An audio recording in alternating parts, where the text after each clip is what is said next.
माते रही बे माते रही बे माते रही बे रे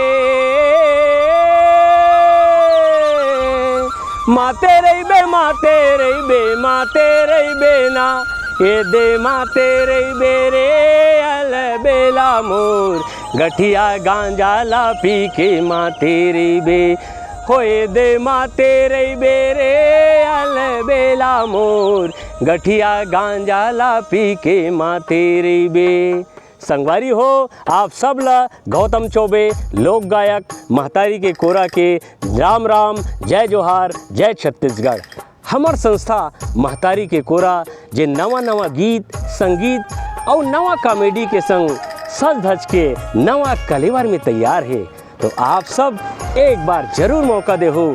संगवारी हो भुलाहू झन गणेश दुर्गा जयंती मड़ई मेला में एक बार जरूर लगा हूँ।